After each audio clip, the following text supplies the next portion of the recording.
여러분 안녕하십니까? 곽건영의 책 이야기 성서의 뜨락을 거닐다. 오늘 7번째 시간입니다. 오늘은 지난주에 예고해드린 대로 The Land is Mine 이라고 하는 책에 대해서 얘기하겠습니다. 땅은 나의 것이다. 이 하나님 야훼 하나님이 선포하신 내용이죠. 땅은 나의 것이다. The Land is Mine. 저자는 노만 C. 헤이블이라는 사람입니다. 이분은 제가 뭐 자세히 알지는 못합니다. 어떤 분인지. 근데 제가 아는 한 이 양반이 남긴 업적 가운데 중요한 업적 하나가 올 테스타먼트 라이브러리라고 하는 주석 시리즈에 영어로 나온 출판된 주석 시리즈 중에서 굉장히 권위 있는 시리즈죠. 올 테스타먼트 라이브러리라는 주석 시리즈의 욥기 주석을 쓴 분입니다. 한 권으로 되어 있는 이 주석으로는 욥기에 관한 주석으로는 저는 굉장히 좋은 잘 쓴 그런 주석책이라고 읽었습니다. 물론 다 읽지는 않고 제가 해당되는 구절만 읽었는데 한 580페이지 정도 되는 그런 두꺼운 책인데 사실 욥기 주석은 뭐 2권짜리, 3권짜리 되게 많습니다. 많은데 단권으로 나온 주석으로서는 굉장히 내용이 알찬 좋은 그런 주석이라고 생각되고요. 우리가 오늘 같이 생각해 볼 The Land is Mine 이라는 책은 Overtures to Biblical Theology라고 하는 월터 브리그만이 편집자로 일했던 그 시리즈의 단행본 시리즈에 속해 있는 책입니다. 이 Overture 시리즈의 첫 번째 책이 월터 브리그만의 The Land라는 책입니다. 땅이라는 거죠. The Land라는 책이 그 시리즈의 첫 번째 나온 책인데 그 책은 우리말로 번역되어 있습니다. 우리말로는 성서로 본 땅이라고 해서 강성열 교수님이 번역하신 그런 번역본이 있습니다. 근데 브리그만은 그 The Land라는 책의 개정판을 한 2000년대 초에 냈습니다. 1977년도에 나온 책이니까 굉장히 오래된 책이죠. 내용을 증보해서 증고판을 2000년대 초에 냈는데 저는 그 책은 보지 않았습니다. 어떻게 증보가 됐는지 얼마나 달라졌는지 제가 알 수가 없고요. 알지 못하고 이 저자에 대해서 조금 제가 아는 바를 말씀드리면은 이 저자가 첫 책이 야훼 vs 바알이라는 책입니다. 그러니까 야훼 대 바알, 야훼신 대 바알신이라고 둘을 이제 대결시킨 책인데 1964년에 나왔더라고요. 그러니까 뭐 벌써 얼마나 오래된 책입니까? 굉장히 오래된 책이죠. 50년이 넘은 책인데 그러니까 이분 아마 돌아가시지 않았나 싶은데 저는 이 아까 말씀드린 욥기 주석과 The Land is Mine 이 책을 통해서 이 저자를 알고 있습니다. 그런데 나중에 나온 책들 보니까 제가 읽어보진 않았지만 주로 생태계와 생태신학에 관한 책들을 저술하셨더라고요. 그리고 호주의 원주민들이 땅을 되찾는 운동을 함께 벌이고 있습니다. 지금 그 운동을 옹호하면서 지금 호주에서 가르치다가 아마 은퇴하셨을 텐데요. 오스트레일리아에서 그 호주의 원주민들이 살고 있었는데 이 아메리칸 원주민들처럼 호주도 거기 원주민들이 살고 있었는데 영국 사람들이 들어와가지고 뭐 이게 내 땅이다 금고놓고 다 자기 땅이라고 마치 그 땅에 아무도 안 살고 비어 있었다는 듯이 그렇게 횡포를 부렸죠. 그리고 그렇게 식민지로 살고 뭐 소위 말해서 대영 제국의 하나의 나라가 된 거지 않습니까? 근데 거기에 살고 있다가 땅을 빼앗긴 원주민들 그 땅을 되찾는 운동을 지금 벌이고 있습니다. 법정 투쟁을 하고 있는데 그 법정 투쟁을 하는 일을 돕고 그런 일을 하고 있습니다. 아마 그렇게 된 것도 다 이 저자가 자기 그 커리어 학문 활동의 뒷부분은 후기 부분은 생태계, 생태신학, 그 다음에 그 원주민 신학 이런 것들을 굉장히 중요하게 생각했기 때문에 그렇다고 보는데요. 오늘 우리가 살펴볼 The Land is Mine이라는 책이 제가 추측하기에는 그렇게 그쪽으로 신학적인 그 연구의 방향을 자기 활동의 방향을 돌리는 데 있어서 아마 전환점이 되지 않았나 싶어요. 이 땅에 관한 얘기입니다. 지금 오늘 우리가 살펴볼 이 책은 땅에 관한 얘기인데 이 책에 대해서 바로 얘기를 시작하도록 하죠. 이 책은 부제가 얘기하듯이 부제가 뭐냐면 Six Biblical Land Ideologies 이렇게 돼 있어요. 그러니까 6개의 성서의 땅에 관한 이데올로기들 이런 부제가 붙어 있어요. 그러니까 이 저자는 구약 성서가 땅에 대해서 어떻게 생각하는지, 땅에 대해서 어떤 이념을 가지고 있는지, 어떤 이념을 표출하고 있는지 하는 것을 6개를 대표적인 그 이념을 들어서 설명합니다. 6개의 이념이 있다는 거죠. 물론 구약 성경에는 그것보다 더 많은 땅에 관한 신학, 이데올로기가 존재하겠죠. 그런데 이 저자가 주목한 것은 그 6가지의 이데올로기입니다. 근데 본론으로 들어가기 전에 조금 이 말씀을 드리고 싶은데, 그리스도인들 중에서는 사회 문제에 관심이 많고 어떤 방식으로든지 다양한 방식으로 그 사회 운동을 벌이거나 혹은 사회 운동에 참여하고 있는 분들이 있습니다. 근데 우리가 살아가고 있는 사회를 너무 그 단순화시켜서 얘기하는 건지 모르지만 가장 중요한 요인은, 우리의 삶을 결정하는 가장 중요한 요인은 경제잖아요. 경제. 정치도 사실상은 경제가 표현하는, 경제가 표현되는 하나의 영역이죠. 가장 밑바닥에 있는 것은 경제적인 삶인데, 경제적인 삶을 또 결정하는 중요한 요소 중에 하나가 땅이에요. 땅. 지금 21세기는 그 경제 생활을 결정하는 요인으로서의 땅의 가치와 중요성이 좀 줄어들었죠. 구약성서 시대에 비하면 많이 줄어들었습니다. 근데 구약성서는 농경사회니까, 그 다음에 유목민들도 마찬가지고 농경사회는 땅이 가장 소중한 자산이고 생산수단이죠. 땅 파먹고 사는 거 아닙니까? 한마디로 얘기해서. 그러니까 땅이 중요합니다. 근데 현대사회에서도 그 땅의 중요성은 파먹고 사는 어떤 그 땅 파먹고 산다는 그런 의미에서 농업 이외에 다양한 용도로 땅이 사용되고 있고, 땅이 현대 생활에서도 굉장히 중요합니다. 물론 고대 이스라엘보다는 덜하겠지만요. 그 차지하는 비중이 더 적겠지만, 그래서 현대의 오늘날의 기독교인들 가운데 사회 현실에 관심이 많고 또 여러 방식으로 참여하고 있는 사람들은 구약성서 또 신약성서가 땅에 대해서 어떻게 말하고 있는지 하는 것을 관심을 가지고 있습니다. 거기에 대해서 관심이 많이 있습니다. 그래서 구약성서는 땅을 어떤 개인의 소유를 인정하느냐 안 하느냐 뭐 이런 거에서부터 해서 땅이 어떤 식으로 분배됐고 어떤 식으로 지금 가꿔졌고 경작되었고 거기서 나오는 소출은 어디로 갔는지 하는 거, 이런 것 등등의 것들이 관심사가 될 수밖에 없죠. 그리고 현대 사회에서도 땅이 가지고 있는 위치를 생각해 보면은 성서가 땅을 어떻게 바라보느냐 하는 것이 적지 않은 관심사가 될 수밖에 없는 겁니다. 그래서 사실 구약학자들 가운데서도 땅에 대한 글을 쓴 사람이 많이 있어요. 이렇게 단행본으로 나온 거는 지금 몇 가지 예를 들었지만 단행본이 아니더라도 구약성서 시대에 이스라엘 사람들의 혹은 고대 중동 지방의 중동 지역의 사람들의 생활상 어떻게 살았는지, 어떤 식으로 살았는지 하는 것을 연구해서 발표하는 뭐 고고학이나 구약성서 역사나 고대 중동 역사나 이런 책들 보면은 그들의 삶의 근간이 땅이었기 때문에 땅에 대한 서술이 굉장히 중요합니다. 땅을 어떻게 생각했고 어떻게 바라봤고 어떻게 분배됐고, 한마디로 얘기해서 땅에 대한 이데올로기가 뭔가, 땅에 대한 신학이 뭔가 하는 것이 굉장히 중요하고 현대까지도 그 영향을 미치고 있는데, 저자는 바로 그런 관심을 이 책에서 표출하고 있는 겁니다.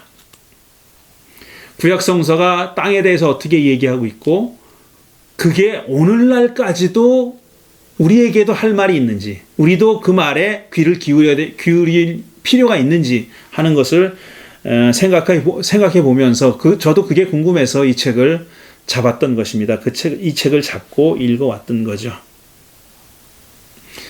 저자가 이 6개의 이데올로기를 이제 하나하나 챕터 바이 챕터로 설명하기 전에 먼저 전제하고 있는 게 있는데 이겁니다. 저자는 고대 이스라엘 사람들의 생활상을 재구성하는 것이 목적이 아니에요. 그들이 어떻게 살았는지 역사학자의 눈으로, 그러니까 사회학자의 눈으로, 역사학자의 눈으로, 인류학자의 눈으로 그때 그 사람들은, 이스라엘 사람들은 어떤 삶을 살았는지, 어떤 식으로 생산을 했고, 어떤 식으로 분배했고, 어떤 식으로 소유했고, 정치제도는 어땠고, 이런 거, 사회생활을 어떻게 했고, 문화생활을 어떻게 했고, 이런 것을 재구성하려고 하는 게 아니에요. 그것이 아니라,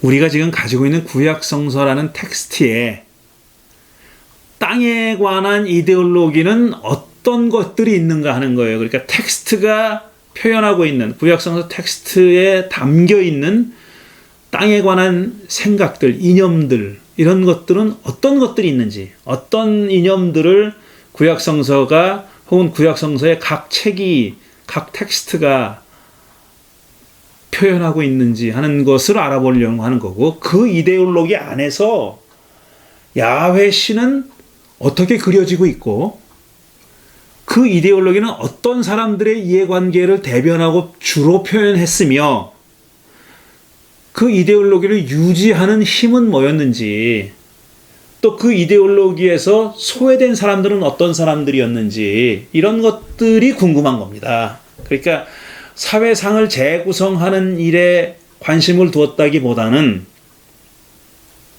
그 시대 사람들이 땅에 관해서 갖고 있던 이데올로기가 어떤 것이 있었는지 하는 것을 설명하려고 했던 그런 책이라는 겁니다. 앞서 말씀드렸듯이 이 책은 6개의 이데올로기를 대표적으로 제안하고 있습니다. 6가지 이데올로기가 있어요. 그걸 보면은 구약성서가 땅에 대해서 말하는 그 내용이 일률적으로 하나가 아니에요. 그러니까 땅에 대한 신학이 하나만 있는 것이 아니라는 겁니다. 여러분은 어떤지 몰라도 저는 이 책을 읽기 전에는 구약성서의 땅 하면은 생각나는, 물론 그 오래전에 그 브리그만이 읽은 책을 읽었어요, 저는. 근데 사실 이 책을 읽었을 때는 브리그만이 어떻게 썼는지 하는 게 기억 안 났죠. 뭐 옛날에 읽었으니까, 오래전에 읽었으니까 기억이 안 나는 건 당연한데요. 제가 가지고 있었던 관심은 뭐였냐면은, 땅의, 구약성서의 땅이라고 하면은 어떤 관심을 가지고 있었냐면, 이스라엘 사람들이 가나안 땅을 정복한 얘기였습니다. 땅에 관한 얘기를 하자 그러면 제일 먼저 떠오르는 게 그거였었어요. 여호수아서. 하나님이 자기들한테 준 땅이라고, 자기 선조들에게 약속한 땅이라고 해서 그 후손이 결국은 그 땅을 차지하게 될 것이라는 약속, 그 약속을 자기들이 실현하고 있다고 생각하고 출애굽한 사람들이, 모세는 죽고 여호수아의 인도를 받아가지고 가나안 땅에 들어가서 막 전쟁을 벌이고 여리고성을 함락하고 등등, 가나안에 살던 족속들을 다 몰아내고 자기들이 그 땅을 차지한 얘기가 12장까지 있지 않습니까? 여호수아 12장까지. 땅 하면 생각나는 게 그거였었어요. 다른 어떤 것도 이것보다 더 제 생각을 지배한 그런 신학은 없었습니다. 그런데 이 책을 보니까 물론 그 신학도 6가지 이데올로기 중에 하나입니다. 하지만 그것 말고도 다른 다양한 신학이 있다는 걸 알게 됐고요. 심지어는 그 여호수아의 정복의 신학과는 대립되는, 그거하고는 완전히 정반대의 신학, 정반대의 이데올로기도 존재하더라는 겁니다. 제가 이 책을 좋아하는 이유가 바로 그것입니다. 자, 그럼 이제부터 하나하나 이데올로기를 챕터 바이 챕터로 간략하게 설명드리겠어요. 제가 이제 지난번에 했던 얘기가, 어떤 나단 이야기가 너무 길었죠. 1시간 40분이 넘었으니 반성을 많이 했습니다. 그렇게 길면 안 되겠다. 이거 다 보다가 너무 지루해서 나가지, 마음 굳게 먹고 들어온 사람도 나갈 텐데, 그래가지고 가능한 한 1시간 안에 끊으려고 지금 생각하고 있어요. 조금 설명을 간략하고 빠르게 하겠습니다. 그리고 제가 중요하게 읽은 부분, 제가 뜻깊게 읽은 부분에 대한 설명을 조금 자세하게 하고 나머지는 좀 간략하게 하겠습니다. 첫 번째 이데올로기가 뭐냐 하면은 물질적 부의 원천으로서의 땅입니다. 이거는 왕들이 가지고 있던 왕조 이데올로기예요. 그러니까 이 이데올로기의 주인은 누구냐면, 주체는 누구냐면 왕들이라는 거예요. 왕들, 이스라엘의 왕들이라는 거예요. 그들이 땅에 대해서 가지고 있었던 이데올로기는 땅은 부의 원천이다라는 겁니다. 부의 원천이다. 이 6가지 이데올로기가 공통적으로 가지고 있는 그 사상이 있는데, 그거는 땅의 궁극적인 주인은 야훼 하나님이다라는 겁니다. 야훼 하나님이에요. 그건 다 인정하고 있어요. The land is mine 이래잖아요. 하나님이 말씀하시기를 The land is mine, 땅은 내 거다 라는 게 가장 기본적인 밑바닥에 깔려있는 이데올로기예요. 그런데 그런 밑바닥에 깔리는 가장 기본적인 이데올로기를 어떤 식으로 변형시키고 활용하느냐, 어떤 집단이, 그게 문제지 않습니까? 첫 번째 부의 원천으로서의 땅 이데올로기는 왕들이 발전시킨 이데올로기라는 거죠. 그러니까 이들의 생각에 의하면 왕의 생각에 의하면 이거예요. 땅의 궁극적인 주인인 하나님은 저 멀리 하늘에 계시고 이 지상에서 전권을 자기들한테 줬다는 겁니다. 그러니까 자기들은 말하자면 신의 현현이다. 야훼 하나님의 현현이다. 시편 2편에 보면은 내가 너를 낳았다 그랬어요. 왕입니다. 나는 야훼 하나님이고 너는 왕이에요. 내가 너를 낳았다. 그러니까 왕은 신의 아들이라는 겁니다. 물론 왕은 신의 아들 혹은 신이라는 생각은 고대 에집트나 메소포타미아 지방이 공이 가지고 있던 생각입니다. 그것도 왕조 이데올로기죠. 말하자면 파라오는 왕이자 곧 신입니다. 신의 아들이자 곧 신이에요. 신격화되어 있습니다. 벌써. 그리고 메소포타미아 지방도 마찬가지고요. 어느 정도는 다 신격화되어 있어요. 구약 성서는 그들에 비하면 굉장히 그게 약해요. 하나님의 그 sovereignty가, 하나님의 주권이 굉장히 절대적이라고 믿었기 때문에 사람은 하나님께 접근할 수 없는 존재죠. 하나님과 사람은 질적으로 차원이 다른 그런 존재이기 때문에 왕일지라도 신의 어떤 대리자나 신의 현현이라는 생각이 약했지만 아주 없지는 않았다라는 겁니다. 아주 없지는 않았고 그게 간접적으로 표현됐는데, 그런 왕에게 하나님이 야훼 신이 준 게 지혜라는 거예요. 솔로몬 얘기입니다. 이 기본 텍스트가 열왕기상 3장부터 10장까지 솔로몬 얘기인데요. 그리고 왕조 시편, 제왕 시편 몇 개 있어요. 2장, 시편 2편, 72편 같은 제왕 시편을 예로 듭니다. 이 저자는 3장에서, 그러니까 열왕기상 3장에서 솔로몬이 기브온에서 꿈을 꾸잖아요. 그리고 그 하나님께 지혜를 달라고 구하죠. 내가 이 많은 백성을 무슨 수로 다스리겠습니까? 그렇게 하나님이 잘 다스릴 수 있도록 지혜로운 마음을 주십시오라고 청하죠. 그러니까 하나님이 그걸 기특하게 여겨서 네가 그걸 청했으니까, 지혜로운 마음을 청했으니까 내가 물질적 축복까지, 부귀영화까지 다 주겠다 이러잖아요. 그게 3장에 나오는 얘기죠. 그러니까 왕이 가지고 있는 지혜와 재물은 하나님이 주신 거다. 이런 이데올로기입니다. 그리고 그 땅은, 재물의 원천인 땅은 하나님이 주신 거다. 이런 겁니다. 그래서 그 땅이 어떤 재물의 그 물질적 부의 원천이었기 때문에 그 땅에서 나는 것을 자기가 갖는 것이 이상하지 않았어요. 사무엘서 보면 사무엘상 8장인가요? 왕을 처음 세울 때 사무엘이 사울을 왕으로 세울 때 경고합니다. 왕을 달라고 막 백성들이 그러니까 만일 왕이 들어서면 너희들 모두 가져가고 너희 땅도 가져가고 말도 가져가고 가져갈 것, 너 노역도 시킬 거야. 강제 노역도 시킬 거야. 그러면서 경고를 하죠. 실제로 그 일이 일어났고 그 일을 한 사람이 누굽니까? 솔로몬입니다. 솔로몬이 전쟁 포로나 노예나 이런 사람들뿐 아니라 이스라엘 백성들, 그러니까 이스라엘 사람들까지도 강제 노역에 동원했어요. 그래서 성전 짓고 궁전 짓고 이런 짓을 했습니다. 이게 다 합리화되는 거예요. 말하자면 이 왕조 이데올로기에서는 부는 하나님이 주신 거고 땅을 통해서 주신 거고 땅은 실제로는 이 땅에 하나님의 현현인 왕이 좌지우지할 수 있는 거다라는 생각을 가지고 있었다는 것이, 그게 바로 부의 원천으로서의 땅 이데올로기고 왕조 이데올로기였다라는 겁니다. 그 다음에 두 번째로 이분이 저자가 드는 것이 뭐냐면 두 번째는 이겁니다. 조건부 하사품으로서의 땅이에요. 조건부 선물로서의 땅. 이거는 신정정치 이데올로기라고 이름 붙였어요. 그러고 나서 신명기를 예를 듭니다. 신명기를 보면은 땅을 하나님이 야훼 하나님이 이스라엘 사람들한테 줘요. 그게 신명기 12장에 나오는데 대표적인 귀절인데 12장 몇 절 제가 읽어볼게요. 너희가 땅 위에서 사는 날 동안 주 너희 조상의 하나님이 너희에게 차지하게 하신 땅에서 너희가 지켜야 할 규례와 법도는 다음과 같다. 자, 주 너의 조상의 하나님이 너희에게 차지하신 땅, 그러니까 조상들에게 약속을 했고 지금 가나안에 들어간 이스라엘 사람들이 그 약속을 실현하고 있는 겁니다. 실현된 약속이에요. 그래서 땅을 차지했어요. 그런데 너희가 지켜야 할 규례와 법도가 있다는 거예요. 조건부입니다. 선물로 땅을 줬는데 조건부예요. 근데 그 조건의 내용이 뭐냐면 2절부터 너희는 너희가 쫓아낼 민족들이 무신을 섬기는 곳은 높은 산이든지 낮은 언덕이든지 무성한 나무 아래든지 어느 곳이든지 다 허물어야 한다. 어느 곳이든지 다 허물어야 된다.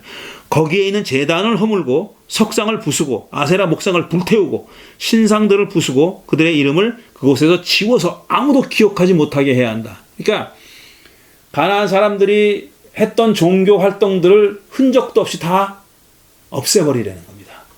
다 지워버리려는 거예요. 그게 지금 그 땅에서 선물로 받은 땅에서 계속 존재하기 위해서는 살아가기 위해서는 지켜야 할 법도와 규례라는 거예요. 이런 조건부의 땅입니다.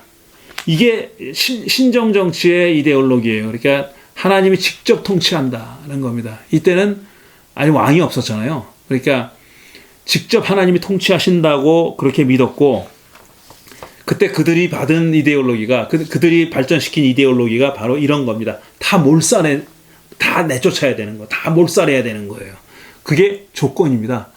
그러니까 땅을 지금 이스라엘 사람들이 계속 유지하기 위해서는 그 땅에서 계속 살기 위해서는 하나님이 주신 법도를 계명을 지켜야 된다라는 겁니다. 그 조건부라는 거죠. 그 조건의 내용은 바로 지금 말씀드린 그런 거고요. 자, 그 다음에는 세 번째로는 뭐냐면은 두 번째로는 조건부 하사품이었고 세 번째로는 가족의 몫으로서의 땅이에요. 벳 아브라는 게, 자, 여호수아 13장 이후를 보면은 땅을 분배합니다. 이제 정복 전쟁이 다 마무리됐어요. 그리고 땅을 이제 지파별로 나눠줘요. 여호수아가 나눠주죠. 지파별로 12지파를 다 나눠주는데 땅을 분배하는 최소 단위가 가장 기본적인 단위가 뭐냐면 대가족입니다. 우리로 말하면 대가족이에요. 그거를 히브리 말로 벳 아브라 그래요.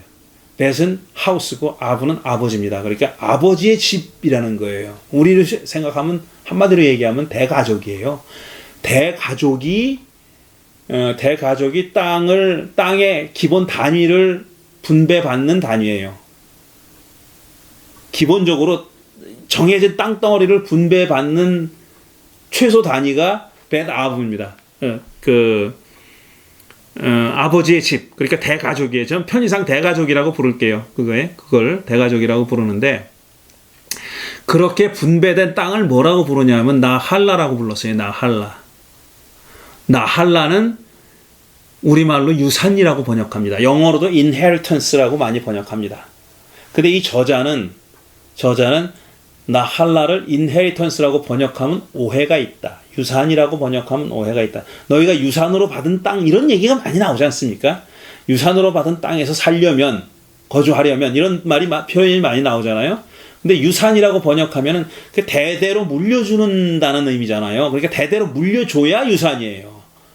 그러니까 근데 사실상 나할라는 뭐냐면은 물려주기 전에도 나할라라는 거예요. 그러니까 그 땅에 대한 어떤 그 배타적인 점유권, 권리, 법적인 권리, 영어로 얘기하면 편한데 영어는 entitlement라고 합니다. 등기를 타이틀 한다 그러거든요. 영어로는 등기소에 이제 등기하는 거, 그거를 타이틀을 갖는다 그래요. 타이틀을. 그러니까 타이틀을 갖는 행위 entitlement죠. 그러니까 타이틀 등기권을 가지고 있는 거예요. 내가 등기권을. 궁극적인 소유자는 하나님이지만 내가 그 땅을 대가족이 그 땅을 실제로 점유하면서 그 땅을 경작하고 사용하고 할 수 있는 권한을 얘기하는 거예요. 그게 또 대대로 물려지는 거고 인헤리턴스가 되는 거고 그렇거든요. 그 나할라라는 계명이 여기서 굉장히 중요합니다. 나할라는 부득이한 사정에서 그 대가족의 범위를 벗어날 수 있어요. 예를 들어서 그 가족이 경제적으로 굉장히 공궁해졌어요. 그러면 그걸 저당 잡힐 수가 있어요. 다른 대가족에게. 그렇지만 지파 밖으로 나가서는 안 돼요. 루벤 지파에 속해 있으면 지파 밖으로 나가지 말라고 돼 있어요. 그게 규례입니다. 그 구약성서의 나할라에 관한 법이에요. 그리고 나할라는 그렇게 일시적으로 다른 대가족에게 넘어갔다 손 치더라도 빨리 그걸 찾아와야 되고 아니면 눌러야 됩니다. 그걸 redeem 해야 돼요. redeem. 룻기에 나오는 보아스 얘기예요. redeem 해야 돼요. 그러니까 물러줘야 돼. 대신 갚아줘야 되는 거예요. 그런 얘기예요. 가장 가까운 친척이 갚아줘야 되잖아요. 대신 갚아주거나 왜냐하면 인헤리턴스가 그렇게 다른 가족에게 넘어가는 것을 막기 위한 조치거든요. 그렇게 해야 되고 그 다음에 또 신년이 되면 50년째가 되는 안식년이 7번 지나고 50번째 되는 해가 되면 무조건 돌려줍니다. 무조건 돌려줘야 돼요. 그런 나할라를 보호하기 위해서 그 어떤 하우스홀드 안에 그 가게 안에 나할라가 머무르도록 하기 위해서 하는 조치입니다. 이게 이 이데올로기예요. 바로 나할라의 이데올로기가 지금 한 대가족에게 할당된 대가족의 몫으로서의 땅이다 하는 겁니다. 이 나할라는 굉장히 중요합니다. 그래서 나중에 아합 왕 얘기가 열왕기에 나오는 아합과 이세벨 얘기 나오잖아요. 나봇의 포도원 얘기가 나오고 이게 다 나할라에 관한 얘기예요. 나할라를 그냥 왕이 못 뺏는 땅이 어디 있어? 페니키아에서 온 여왕인 거기 공주인 이세벨은 자기들은 이해할 수 없는 이데올로기인 거예요. 왕이 달래면 주는 거지. 게다가 돈까지 주고 사겠다는데 이게 미친 거 아니야? 이렇게 생각한 겁니다.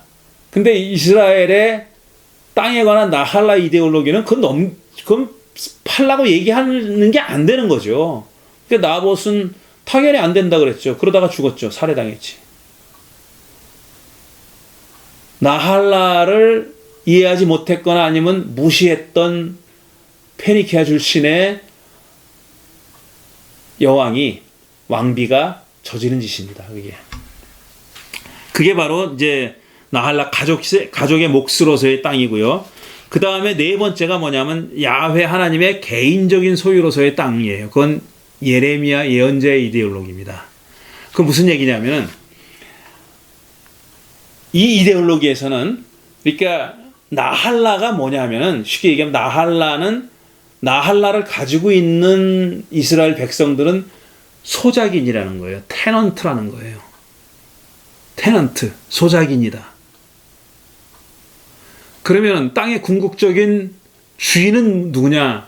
야훼 신인데, 야훼 하나님인데 그 야훼 하나님을 이 이데올로기에서는 그러니까 예언자의 이데올로기에서는 그러니까 야훼 하나님의 개인적인 소유로서의 땅 이데올로기에서는 야훼 하나님이 저 멀리 하늘에 계시는 분이 아니에요. 그렇게 그리지 않아요.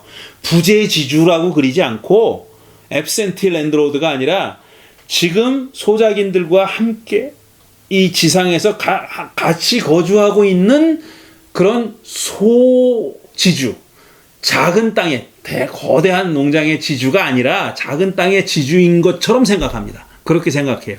그래서 땅이 굉장히 땅의 주인이 소작인들과 가까이 있다고 생각하고요. 그 다음에 이 이데올로기에서는 궁극적으로 말하고자 하는 게 뭐냐면은 결국 소작인들이 땅을 오염시켰다, 더럽혔다 라고 보는 거예요. 폴류트했다. 땅을 더럽혔다고 보는 거예요. 그게 예레미야가 보는 땅의 이데올로기입니다. 땅을 어떻게 더럽혔냐면 이 예레미야에 의하면 이스라엘 백성들이 바람을 펴서 그러니까 이방 신들과 야훼 하나님을 버리고 그러니까 본 남편인 야훼 신을 버리고 딴 남자하고 놀아놨다 이겁니다. 그러니까 딴 남자랑 불륜을 저질렀다. 그래서 어떻게 됐냐면 땅이 더러워졌다라고 얘기해요. 땅이 더러워졌다라고 얘기합니다. 그게 예레미야 3장에 나오는 얘기인데 제가 읽지는 않겠습니다. 본래 야훼 하나님은 아버지가 자식에게 선물을 주듯이 아름다운 땅을 이스라엘에게 베풀었다 그래요. 3장 19절 이하에 나오는 얘기입니다. 예레미야 3장 19절이야. 아름다운 땅을 줬어요. 그런데 거기는 자식으로 표현했는데 바로 그 다음 20절에 보면은 딴 남자랑 놀아놨다고 얘기해요. 거긴 또 아내로 얘기해요. 조금 그 메타포에 있어서 차이가 있습니다. 차이가 있는데 어쨌든 그렇게 얘기하는 거예요. 그리고 3장 1절부터 보면은 아주 지독하게 그렇게 얘기합니다. 문제는 뭐냐면 이 이데올로기에서 특징적인 내용은 뭔가 하면은 이스라엘 사람들이 그렇게 이방 바알을 섬기는 행위, 그거를 바람핀 거로 행실이 나쁜 걸로 표현하고 그렇게 했기 때문에 땅이 더럽혀졌다고 얘기해요. 땅이 더럽혀졌다. 니들이 소작을 짓던 땅이, 소작인으로 살던 땅이 더럽혀진 겁니다. 그게 이스라엘 예레미야가 포로로 잡혀갈 때까지 이스라엘 사람들의 실상이 그렇다는 거예요. 야훼 하나님과 등지고 다른 신을 쫓아다니면서 남녀 관계로 얘기하면 남편을 버리고 바람을 폈고 바람을 피는 바람에 땅이 더러워졌다는 거예요. 그래서 결국은 하나님이 그런 집 나간 아내, 바람 나서 집 나간 아내를 벌하는 방법으로 바벨론에 포로로 보냈다는 겁니다. 그러면서 회복할 수 있는 길도 알려줘요. 그게 뭐냐면 야훼를 아는 지식을 갖는 거예요. 예레미야가 말하는 야훼, knowledge of 야훼, knowledge of God이라는 거예요. 그리고 뭐라고 그러냐면 30몇 장에 보면은 이제부터 우리가 서로 야훼를 알자 뭐 이런 말 할 필요 없다. 왜냐하면 야훼 하나님이 당신의 계명을 돌판이 아니라 사람의 심장에 새겨놨기 때문에 더 이상 야훼를 알려고 노력할 것도 없고 알자 뭐 이렇게 할 필요도 없다 라고 얘기합니다. 그러니까 야훼를 아는 지식을 회복했을 때 땅이 다시 퓨리파이 된다는 겁니다. 정화된다는 거예요. 이게 바로 예레미야가 내세운 이데올로기입니다. 그 다음에 5번째가 뭐냐면은 이것도 흥미로운 대목인데 안식해야 할 땅이라는 거예요. 안식해야 할 땅. 안식년에 관한 얘기입니다. 이거는 누구의 이데올로기인지 짐작하기가 어렵지 않죠. 농사하는 사람들의 이데올로기입니다. 도시에 사는 사람들의 이데올로기가 아니라 농사 짓는 사람들의 이데올로기예요. 농사 짓는 사람들에게 필요한 이데올로기고 농사 짓는 사람들이 주체가 되는 그런 이데올로기라고 볼 수 있어요. 가장 대표적인 구절이 레위기 25장 1절 이하에 나오는 안식일법입니다. 안식년법입니다. 땅의 안식년법인데 요거는 중요하니까 좀 읽어봐야 되겠습니다. 레위기 25장 1절 보면 주께서 시내산에서 모세에게 말씀하셨다. 너는 이스라엘 자손에게 말하여라. 그들에게 다음과 같이 일러라. 내가 너희에게 주기로 한 그 땅으로 너희가 들어가면, 자, 땅을 준다는 거죠. 그리고 너희가 이제 들어갈 거라는 거죠. 레위기니까 아직 광야에 있습니다. 들어가기 전이에요. 들어가면은, 자, 땅에 대한 생각이 나오리라는 것을 예고하고 있잖아요. 나 주가 쉴 때 땅도 쉬게 하여라. 그랬어요.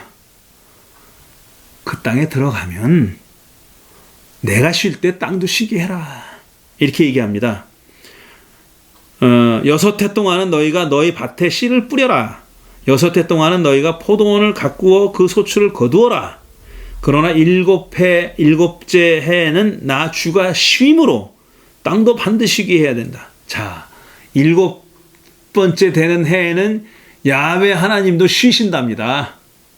그러니까 땅도 쉬게 하랍니다. 그 해에는 밭에 땅을 뿌려도 안 되고 땅에 씨를 뿌려도 안 되고 포도를 가꿔도 안 된다.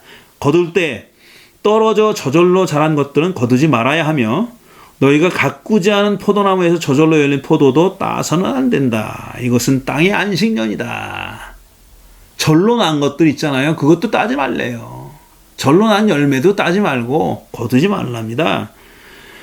땅을 이렇게 쉬게 해야만 땅도 너희에게 먹을 거리를 내어줄 것이다. 너뿐만 아니라 남종과 여종과 품꾼과 너와 함께 사는 나그네에게도 먹을 거리를 줄 것이다. 또한 너의 가축도 너의 땅에서 사는 짐승까지도 땅에서 나는 모든 것을 먹이로 먹게 될 것이다. 이렇게 얘기했습니다.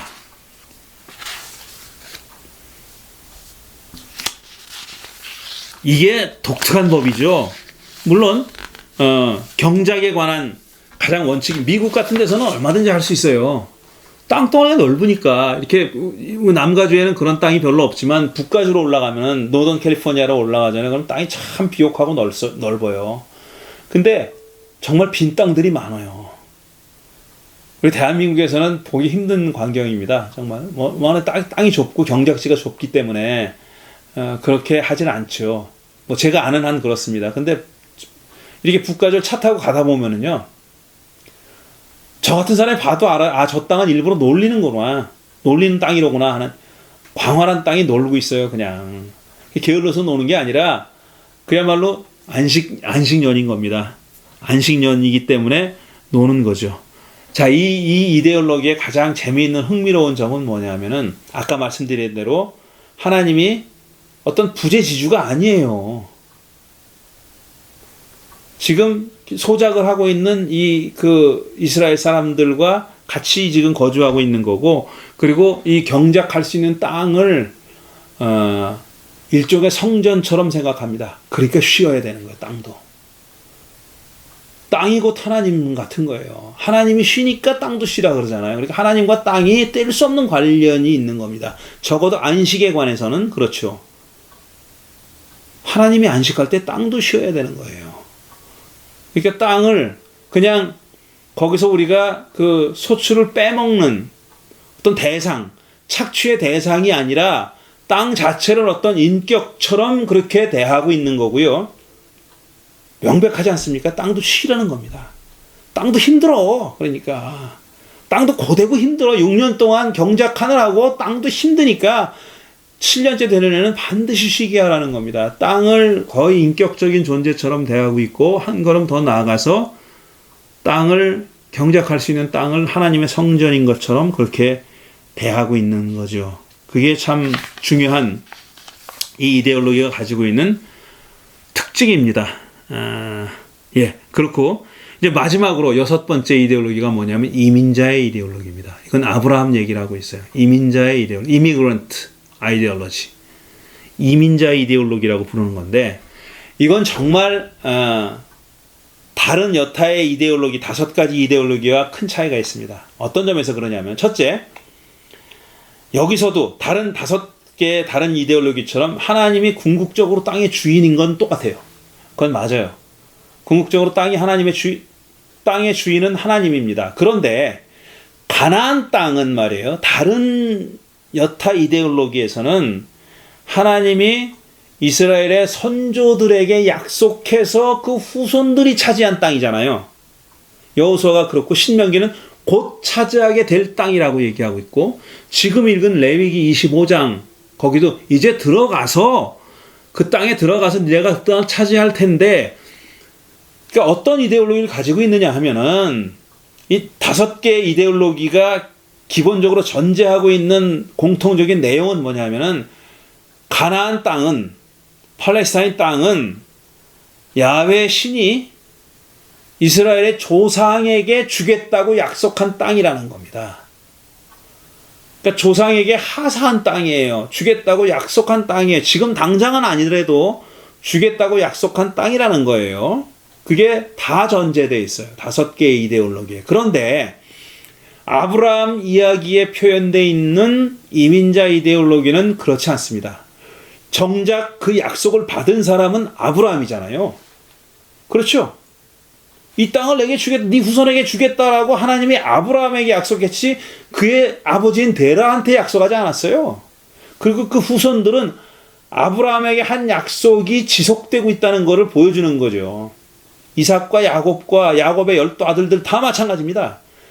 그 약속을 원초적으로 받은 인물은 아브라함이에요. 그런데 그 아브라함이 실제로 한 행동을 보면은, 그 약속을 받은 아브라함의 한 행동을 보면은 완전히 달라요. 이거는 아브라함은 누구냐 하면은, 아브라함은 자기 자신을 나그네라고 표현합니다. 가나안에 살고 있는 사람들한테, 여기서 이제 지금 읽을 대목에서, 조금 이따 읽을 대목에서는 그게 헷 사람이죠. 헷 사람인데, 자기를 뭐라고, 가나안의 원주민이라고 합시다. 가나안 원주민들 자기를 뭐라고 표현하냐면 자기 나그네다라고 얘기해요. 그런데 거기 스쳐서 어디 딴 데 가는 게 아니잖아요. 그러니까 거기 스쳐가 그 메소포타미아에서 와서 에집트로 가려고 거기 지나가는 게 아니지 않습니까? 거기 지금 살라고 왔잖아요. 그러니까 나그네라는 표현보다는 사실 이민자라는 표현이 더 맞겠죠. 물론 현대적인 표현이긴 하지만요. 이미그런트입니다. 이민자입니다. 아브라함은 이민자예요. 그런데 이민자 아브라함이 원주민인 가나안 사람들한테 보여준 태도는 매우 친화적이고 매우 부드럽고 공존의 의지를 분명히 가지고 있습니다. 그리고 그의 상대방인 가나안 사람들도 아브라함에게 보여준 태도가 똑같이 존중과 공존의식과 공생의식을 다 가지고 있어요. 이놈 이민자네, 쫓아내야지. 너 임마 그 서류 있어 없어? 이런 식이 아니라는 거예요. 언다큐멘티드, 불법 체류 이런 게 없어요. 굉장히 친절하게 환대합니다. 다른 5개 이데올로기에서 가나안 사람들이 어떻게 전제되고 있느냐 하면은 거기서는 적대자예요. 물리쳐야 될 사람, 쓸어버려야 될 사람. 이거 당연히 그들은 저항하죠. 그리고 이 우상을 숨기는 나쁜 놈이에요. 거기서는 나쁜 자들이에요. 어리석고 나쁜 악한 자들입니다. 그런데 이 아브라함 이야기에 드러난 이민자 이데올로기에서만큼은 전혀 그렇지 않습니다. 둘의 관계가 굉장히 친화적이고 존중하는 관계고 공존하겠다는 의지를 가지고 있는 그런 관계고요. 심지어는 그들 각자가 믿는 신들도 상대방에 대해서 굉장히 존중하는 태도를 가지고 있어요. 엘이라고 하는 신이 가나안 사람들이 믿었던 가장 최고 신이에요. 최고위에 있는 신입니다. 근데 엘yon, 엘 샤다이 전부 다 엘 신에서 나온 거예요. 근데 나중에 출애굽기 보면은 그 내가 조상들에게는 나를 야훼라고 안 보여주고 나를 야훼로 나타나지 않고 엘 샤다이로 나타났다고 그렇게 얘기하지 않습니까? 출애굽기 3장과 6장 보면. 근데 사실은 그 엘 샤다이가 나다. 조상들에게 나타났던 신이 바로 나다. 야훼다. 이렇게 얘기하잖아요. 근데 여기서는 그 아브라함 얘기에서는 분명히 엘 신은 가나안 사람들의 신입니다. 그런데 엘 신이 아브라함을 얼마나 친화적으로 대하고, 그 다음에 아브라함의 하나님도 가나안 사람들에게 눈꼽만큼도 적대적이지 않습니다. 서로 존중해요. 서로 존중해. 서로 존중하는 내용이 가장 잘 대표적으로 드러난 대목이 어디냐 하면은 창세기 23장에 사라가 죽었을 때 아브라함이 사라의 묘지를 돈 주고 구입하는 광경입니다. 그 광경을 한번 제가 읽어보겠습니다. 창세기 23장 1절 이하인데요. 이렇습니다. 사라는 100년하고도 27해를 더 살았다. 이것이 그가 누린 햇수이다. 그는 가나안 땅 기럇 아르바 곧 헤브론에서 눈을 감았다. 헤브론은 나중에 유명한 이스라엘 사람들의 성지가 됩니다. 근데 헤브론에서 눈을 감았다. 아브라함은 빈소에 들어가서 사라를 생각하면서 고걸하며 울었다. 아브라함은 죽은 아내 곁에서 물러나와서 햇사람에게로 가서 말하였다. 자, 헤브론이라는 장소가 햇사람들의 땅이에요. 그 땅 주인입니다. 그러니까 땅 주인한테 가서 얘기한 거예요. 나는 여러분 가운데서 나그네로 떠돌이로 살고 있습니다. 아까도 말했지. 이건 이미그런트라고, 이민자라고 해야 더 뜻이 와닿습니다. 더 정확한 겁니다. 이거 어디 들려서 가는 사람 아니거든요. 가나안에 살라고 한 거죠. 그러니까 죽은 나의 아내를 묻으려고 하는데 무덤으로 쓸 땅을 여러분에게서 좀 살 수 있게 해주시기를 바랍니다. 정중하게 부탁을 합니다. 내 아내를 묻어야 되겠으니까 땅을 좀 파십시오. 나한테 좀 파십시오. 그래요. 그러니까 해족속 사람들이 뭐라고 대답했는지 아십니까? 어른께서는 우리가 하는 말을 들어보시기 바랍니다. 어른은 하나님이 우리 가운데 세우신 지도자이십니다. 자, 이 하나님은 자기들의 신을 얘기하는 걸까요? 아브라함의 신을 얘기하는 걸까요? 하나님이 세우신 지도자래요. 어느 편이든지 간에. 어느 편이든지 간에 존중하는 거죠. 우리 묘지에서 가장 좋은 곳을 골라서 고인을 모시기 바랍니다. 어른께서 고인의 묘지를 쓰시겠다고 하면 우리 가운데서 그것이 자기의 묘자리라고 해서 거절할 사람은 없습니다. 아무데나 선택하십시오. 원하시는 곳에 묻으시면 됩니다. 어르신의 아내를 묻으시면 됩니다. 좋은 곳 택해서 고인을 모시십시오. 이렇게 얘기하는 거예요. 그러니까 공짜로 쓰려는 겁니다. 돈을 어디 어르신께 돈을 받습니까? 이런 얘기죠. 그러니까 아브라함이 일어나서 또 뭐라고 얘기하냐면 얘기하기 전에 햇사람들에게 큰 절을 했다 그랬어요. 큰 절을 하고 이렇게 말합니다. 여러분이 내가 나의 아내를 이곳에서 묻을 수 있게 해주시려면 나의 청을 들어주시고 나를 대신해서 소알의 아들 에브론에게 말을 전해주시기 바랍니다. 그러니까 지금 사고 싶은 땅 주인이죠. 에브론이라는 사람은 말을 전해주시기 바랍니다. 그가 자기의 반머리에 가지고 있는 막벨라 굴을 나에게 팔도록 주선하여 주시기 바랍니다. 값은 넉넉하게 쳐드릴 터이니 내가 그 굴을 사서 여러분 앞에서 그것을 우리 묘지로 삼도록 해주시기 바랍니다. 그래요. 굳이 사겠다는 거예요. 아브라함은 굳이 돈 주고 사겠다는 거예요. 그런데 마침 에브론이 그 땅 주인 에브론이 그 자리에 있었어요. 그 말을 듣고 뭐라고 어나운스를 합니다. 이 사람은 아브라함에게 가서 조용히 얘기하는 게 아니라 거기 있던 사람들이 다 들을 수 있도록 공적으로 선포를 해요. 선언을 해요. 뭐라고 선언하냐면 그러실 필요 없습니다. 제가 드리는 말씀을 들어보시기 바랍니다. 제가 그 밭을 드리겠습니다. 거기에 있는 굴도 드리겠습니다. 나의 백성이 보는 앞에서 제가 그것을 드리겠습니다. 거기에다 고인을 안장하시기 바랍니다. 이 논란은 그만하자는 거예요. 이제 이 논란은 그만하자. 내가 드릴 테니까 이제 더 말씀하시지 말라고. 이건 내가 낼게 식당에서 그러는 거와 비슷한 거예요. 이 사람은 이 에브론이라고 하는 이 사람은 그걸 그 주위에 있는 사람 다 듣게 아주 공적으로 선언을 해버립니다. 그런데 아브라함이 또 거기다 더 고집을 세워요. 기어코 삽니다. 기어코 사서 거기다 안장을 해요.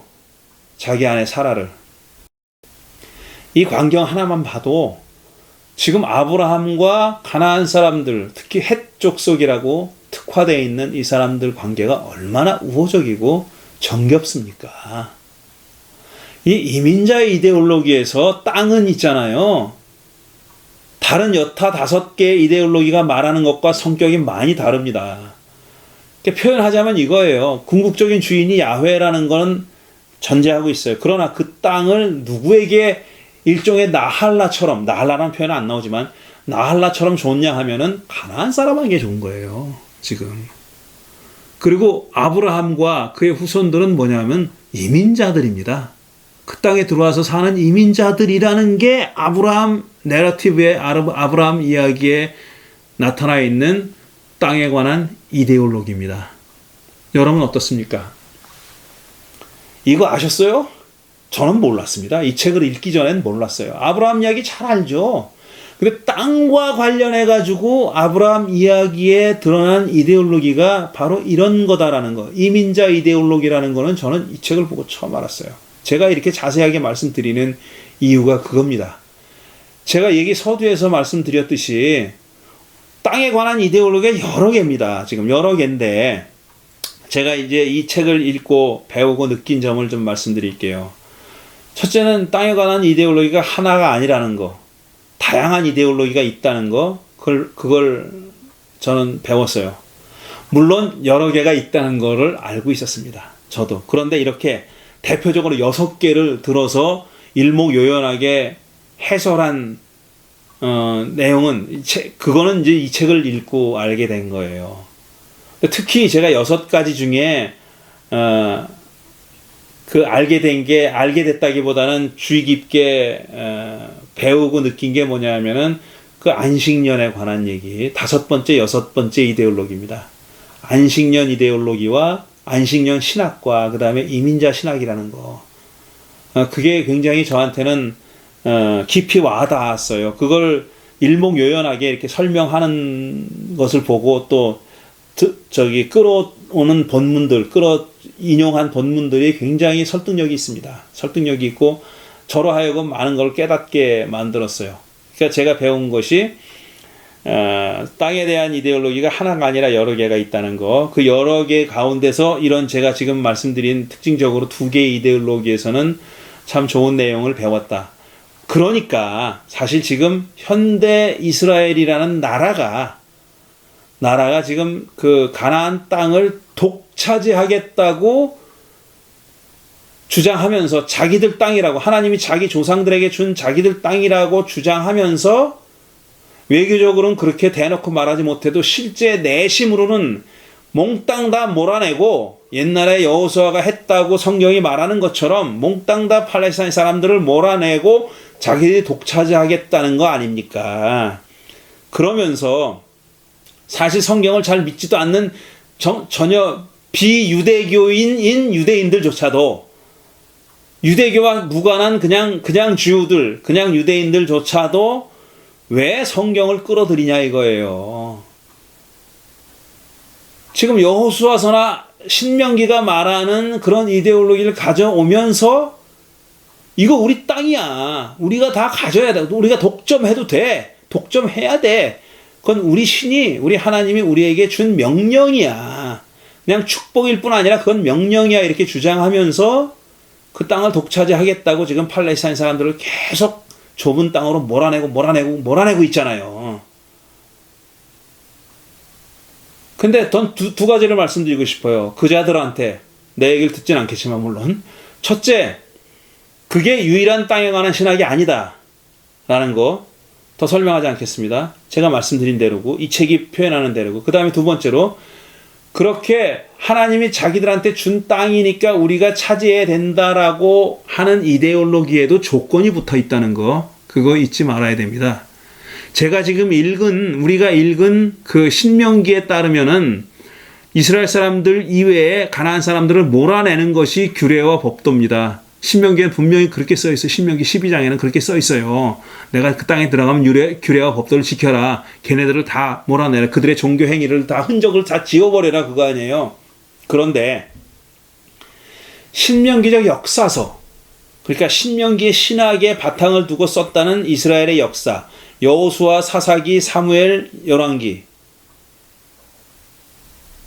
이 역사서는 이스라엘 백성이, 이스라엘과 유다가 왜 아시리아와 바벨론의 멸망을 당했냐 하면은 그들이 하나님이 주신 계명을 지키지 않아서 그랬다고 그렇게 판단을 내렸습니다. 그게 신학적 판단이에요. 자기들이 겪은 정치적 현실에 대한 신학적 판단이 그거였습니다. 우리가 하나님의 계명을 지키지 않았다. 근데 그때 말하는 거는 이런 예레미야처럼 이방신을 섬겼기 때문에 땅이 오염됐다, 그런 신학도 있지만 고아와 과부와 나그네들을 잘 돌보지 않았다. 말하자면 사회적인 약자를 돌보고 사회정의를 지켜야 했는데 그걸 하지 않았기 때문에 우리가 망했다라고 예언하는, 그렇게 선포하는 예언자들도 얼마든지 있습니다. 이스라엘과 유다의 멸망 원인은 거기서 찾는 거예요. 그러니까 신명기가 말하는 규례와 법도는 이방신들을 몰아내는 거지만 이런 예언자들이 말하는 법도는 또 다른 거예요. 어쨌든지 간에 조건이 붙어있는 선물이었는데 그 조건을 지키지 않았기 때문에 망했다는 거예요. 그러면은 지금 현대 이스라엘 국가에 너희들은 그 조건을 지키고 있나 지금? 이렇게 물어볼 수 있는 겁니다. 그 조건을 지켜야 너희들이 그 땅에 계속 살 수 있다라는 거예요. 땅을 그들의 조상들에게 주었다는 신이 덧붙인, 야훼 신이 덧붙인 조건이 그겁니다. 근데 자기들은 조건은 전혀 얘기하지 않고 우리 조상의 신이 이 땅을 우리한테 준 거다, 그 얘기만 하잖아요. 그걸 이데올로기로 내세우지 않습니까? 그걸 대외적으로는 소용없어요. 지들끼리 내부 단속용이잖아요. 그렇게 하고 있어요, 지금. 그러니까 그게 잘못됐다라는 것을 느꼈고, 또 마지막으로 한 가지는 또 뭐냐면은 이겁니다. 지금 이 저자는 6개 이데올로기를 마당에 펼쳐놨어요.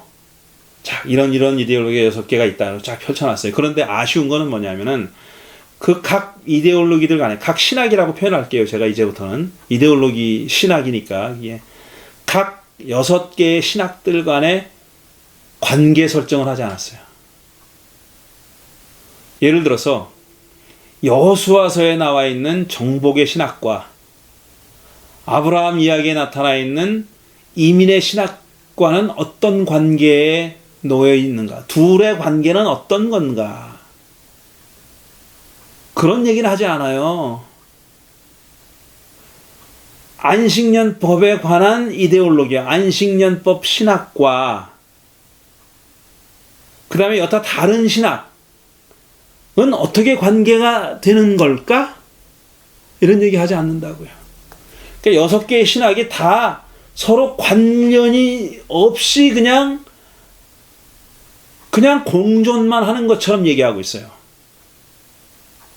그런데 6개의 신학이 어떤 관계를 맺고 있는가 하는 것은 물론 이 책이 본문만 한 140페이지 되고 주까지 색인까지 합치면 190페이지 정도 되는데 이 정도의 책 가지고 모자랄 수 있습니다. 그 관련 관계에 대해서 6개의 신학이 어떤 관계를 맺느냐에 대해서 갖고 있느냐에 대한 연구를 하려면 이 정도의 책 가지고는 안 될 거예요. 하지만 이 저자는 안타깝게도 그 관계에 대한 얘기는 이런 방구 얘기하지 않는다. 그게 참 안타까운, 독자로서 안타까운 일이었고, 그럼 뭐 네가 하지 그러면 저는 그런 능력이 없습니다. 저는 못하고 어떤 분이 좀 해줬으면 좋겠는데 해줬으면 좋겠어요. 그러면 제가 그 책을 또 읽고 여러분들에게 소개하도록 하겠습니다. 자, 오늘 그럼 이 책에 대한 The Land is Mine에 대한 책은 이것으로 마치고 다음 주에 얘기할 책을 소개하는 것으로 오늘 시간을 마치겠습니다. 다음 주에는 매우 흥미로운 책입니다. 이거는 The Violence of Scripture라는 책이에요. 성서의 폭력입니다. 성서의 폭력. 그 다음에 부제가 뭐냐? Overcoming the Old Testament's Troubling Legacy. 그러니까 구약 성서에 아주 골치 아픈 어떤 유산을 어떻게, 폭력에 관한 이야기죠. 그러니까 유산을 어떻게 우리가 극복할 수 있겠는가 하는 것을 얘기하는 책입니다. 구약의 신은 야훼 신은 전쟁의 신이고 신약의 신은 사랑의 신이다. 잘못된 대립입니다. 구약에도 사랑의 신이 있고 신약에도 전쟁의 신이 있어요. 그러니까 그거는 그렇게 대립시킬 수 있는, 이분법적으로 생각할 수 없는 거예요. 하지만 흔히 그렇게 얘기하잖아요. 제가 신약은 관두고 얘기하지 않고 구약이 굉장히 폭력과 이 전쟁과 이런 얘기가 많이 나옵니다. 이스라엘 사람들이 전쟁을 많이 했고요. 그 다음에 그 중에서는 하나님이 명령한 전쟁이 있고, 그 다음에 실제로 하나님이 본인이 나서서 싸웠다는 전쟁도 있어요. 근데 잘 보면 그게 결국은 이스라엘 사람들의 이해관계가 얽혀 있는 겁니다. 예를 들어서 정의의 전쟁이라든지 그렇다기보다는 어떤 이스라엘이라고 하는 작은 부족의 이해가 걸려 있는 거예요. 하나님이 그래도 되나? 그런 어떤 집단적인 일도 아니고 그런 사건도 아니고 아주 개별적인 사건들도 있어요. 개인이 당한 일들, 하나님의 폭력에 의해서 희생된 사람들, 이런 사람들이 나온다는 거죠. 그런 텍스트들을, 그런 이야기들을 우리가 어떻게 읽어야 될까 하는 것을 설명하는 그런 책입니다. 저자는 에릭 A. 사이볼트라는 분인데 그렇게 읽는 건지 모르겠어요. 이 고유명사니까 어떻게 읽어야 되는지 모르겠는데 에릭 A. 사이볼트라고 하는 사람이 쓴 책입니다. 2012년도에 나온, 비교적 최근에 나온 책인데 다음 주에는 이 책에 대해서 이야기하도록 하겠습니다. 자, 오늘 얘기는 여기서 마칩니다. 긴 시간 들어주셔서 감사합니다.